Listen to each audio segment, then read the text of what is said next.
Alright, so what's up guys? Welcome back to my channel. It has been a really long time and I am so happy to be filming a video today. I feel like I need to get back in the swing of things. I feel kind of awkward sitting on camera again. I don't know. After you don't do it for a while, it's just a little uncomfortable coming back. Okay, but yeah, so anyway, I am 15 weeks and 2 days pregnant today. And I just thought it would be fun to kind of make a video talking about what my first trimester was like, because I am officially in the second trimester. Thank the freaking Lord, because the first trimester was very hard on me. It always is. My pregnancies are always fairly difficult, only because, not difficult in the sense that I have unhealthy pregnancies, just the fact that I am always sick during my pregnancies. Like, I'm the one that will throw up the entire time I'm pregnant, and it has not changed this time. Like, I have been sick the whole time. So anyway, let's get started. So like I've already mentioned, I've had all day sickness where I literally was throwing up all day. My midwives had me on diclegus, and I'm still taking diclegus now. So in the first trimester, they wanted me to take 2 dicleguses in the morning, 1 at lunchtime, and then 1 more at night, because I was throwing up so severely. And I'm already a naturally small person, so they were really concerned that I was going to lose too much weight, and that's just not healthy for anyone. Taking diclegus really wasn't helping me. I was still severely sick. It really didn't do anything, honestly. I still was nauseous, and anytime I stood up to do anything, I was throwing up.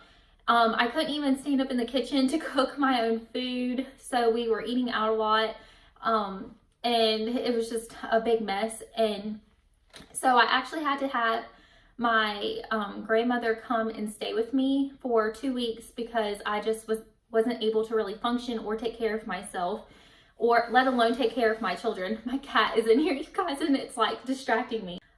My grandmother, she came to stay with me for 2 weeks, and thank the Lord that she did, because while she was here, I spent the majority of my time just trying not to throw up. I would just kind of wake up in the morning, throw up, then go sit on the couch. That's my cat. Knuckles, sit down if you're gonna be here. So yeah, when my grandmother came to stay with me, I was able to just kind of focus on not throwing up during the day. So the times that I would normally throw up, I would, if I held still long enough, I could kind of hold my food down. And then after she left, the nausea was starting to actually kind of slow down. It wasn't like I was throwing up all day anymore. It was more like I would throw up in the morning and then at night, and I'd have a nice little break in the middle of the day. I spent the first trimester basically not leaving the house though, because I was so sick. So I really was stuck in the house for a long time, which kind of sucks. And it kind of makes you really start getting sad. And I wouldn't say I was depressed, but I was getting kind of down, because I didn't like being sick. I didn't like not being able to do what I normally do. And it's really hard, because I'm a very active person, and I just like getting stuff done throughout the day. So when I was unable to do that, it was just kind of hard. So, yeah, I started getting a little down, but it passed and it's fine now. Another thing that happened was I started to break out, my face, and I never had that happen with either of my 2 previous pregnancies. I always had, my skin would get dry, but it would never break out, and I keep breaking out, and it's driving me crazy. And I keep getting one bump under my lip, and you guys can probably see it because it's there. I popped it, but yeah, TMI, sorry. But yeah, it's under my lip, and it bothers me so much, because I'm not used to that. So I've been breaking out, and then I had bleeding gums during the first trimester, which is a typical sign of pregnancy, because your hormones and everything, it's just one of those things that happens. So I had bleeding gums whenever I brushed my teeth, and my hair is growing extremely fast, which I love, because my hair when I'm pregnant it gets really like, it starts getting thick, and I have very thin hair. So I love my hair when I'm pregnant. It's like my favorite thing. But as soon as postpartum comes, I start losing it. Like I just started getting these little pieces back in the front, and now I'm pregnant again. So they're growing really fast, but as soon as I hit postpartum, it's gonna fall out, and it's horrible. Like I don't like feeling like I'm balding, but it happens. So yeah, and then another thing is since this is my third pregnancy, my belly is growing so much faster than before. But I did just have a baby like a year ago, so it's like my body kind of already knows, hey, this is what I do when you're pregnant, I just get big. So it's kind of already starting to do that, and I cannot fit. It was I was able to still fit into my shorts because it's hot now, it's summertime. So I was able to still wear my shorts for about the first, like, I don't know, I want to say like 13 weeks. I could fit in my clothes just fine. And then all of a sudden I started, like, my belly just started getting like huge. And actually like 2 days ago I tried to put my shorts on and they would not button. And I don't know, I was like, oh my gosh, I don't have any clothes to wear.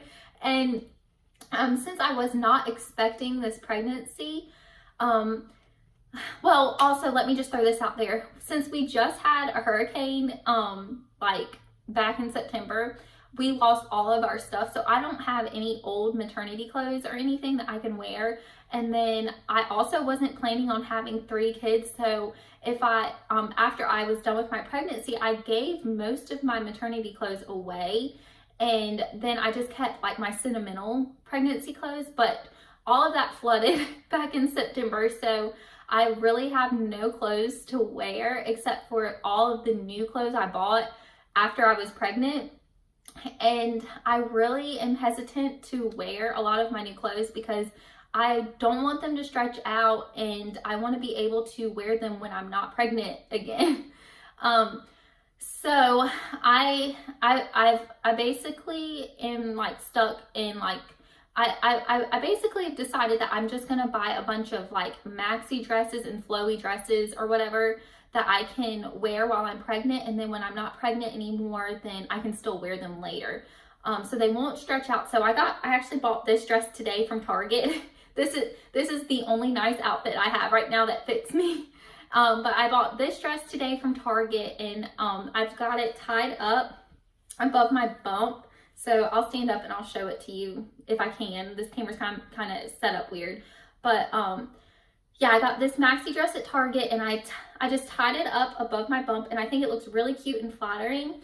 And then when I'm not pregnant anymore, I can tie it down lower around my waist, so it'll look really cute when I'm not pregnant, and it'll still look cute while I am pregnant. So I'm really looking to buy clothes that is kind of like this that I can wear after I'm pregnant, but not stretch them out while I'm pregnant, if that makes sense.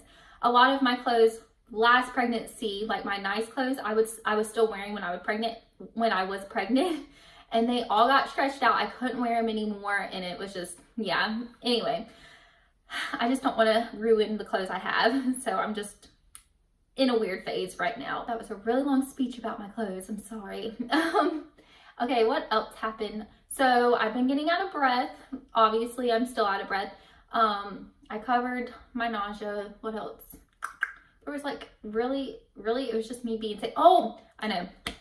So my, I had, during the first trimester, I had really bad fatigue too. So like, taking care of 2 under 2, and then when they would take naps, I basically was napping with them because I couldn't even keep my eyes open. It was horrible. I just wanted to sleep all the time, and this was like the point where I finally realized how lucky I was when I didn't have any kids and I was pregnant, because when I got fatigued the first pregnancy, I could just sleep. And then the second pregnancy, I only had 1 kid, so when she would sleep, and she took multiple naps, at that point I could take naps too. But now I have 2 kids. One's a 2-year-old, she barely takes naps anymore, and then one is a almost 1-year-old, so it's like I have no time to sleep during the day. But it's a struggle when you're you're very fatigued and you're just trying to take care of life. So yeah, but that has gone away, and the nausea, for the most part, has gone away. I do throw up like once in the morning. I am taking only 2 diclegiuses now, so that's good, instead of taking 4. And some days I don't even have to take diclegius. Like I can pretty much guarantee as soon as I sit up in the morning, I'm gonna throw up. So I just kind of get it over with and then move on with my day. And that is exactly how it was with both of my previous pregnancies. So it's not like weird or anything. It's like I've done this 2 other times. So I just kind of roll with it. I know once I throw up, I'm good. I can function. I can leave the house now because I know I feel a lot better. I have a lot more energy. I can cook dinners again. It's much better. I love the 2nd trimester. It's my favorite. It's really the only time that I feel good. And then, you know, 3rd trimester comes and then you're just kind of, well, you're not, well, I guess you kind of are over it. You're just getting so big and uncomfortable at that point, and then you're just ready to meet your baby. And I get really excited in the 3rd trimester because I'm just excited about labor. Labor, I don't know, labor is just so beautiful, and I don't know, it's painful, but it's worth it. So yeah, I guess that's pretty much it for my 1st trimester update. Trying to think to make sure I didn't leave anything out. I think that's it. I basically was just sick the whole time. But yeah, I feel much better, so hopefully I will be able to film more videos now. I'm trying to do them once a week like I used to do before I got sick and disappeared from the face of the earth. So yeah, I basically film videos I film on the weekends and then I upload on Thursday. So yeah, hopefully I can start doing that more. And also, I don't know if you guys have been following me on Instagram or not, but my Vocal Survivors nonprofit organization is up. So if you want to check out that website, it is just www.vocalsurvivors.com. And it is an online support group for a bunch of different things like child abuse, domestic violence, veterans, child loss, eating disorders, anything, alcohol, drug abuse, anything you can think of, we have it on Vocal Survivors. And we want to support people, we want to help people, we want to be a community, and just kind of share stories, share struggles. It's non-judgment, very positive environment to share. It's safe, and it's basically like a Facebook for mental health. So yeah, please check it out. I would love to talk to you guys. I am the coach for child abuse, and all of my other coaches are awesome. We are still looking for a few coaches in a couple of the categories we have. So if you check out the website and just click on a group and you see it doesn't have a coach for it, then please shoot me an email and we can talk about you becoming a coach for Vocal Survivors. And yeah, so that's basically it for my update. And let me try to show you my belly. I don't know if I'll be able to, but I'll give it a shot. So here we go. Oops, maybe skin on my tippy toes. I'll pull my dress really, really tight though. Okay, so that's it from the front. Let me see if I can pull it really, really tight for you. That's from the side. Can you see? I don't know if that's very flattering. There. That's it from the side. And this is it from the other side. So yeah, told you guys my belly's getting huge. It's so weird for me. I normally don't get big till like 20 weeks, so this is kind of weird. Yeah, so that's it for my update. I love you guys, and I'll see you in my next video.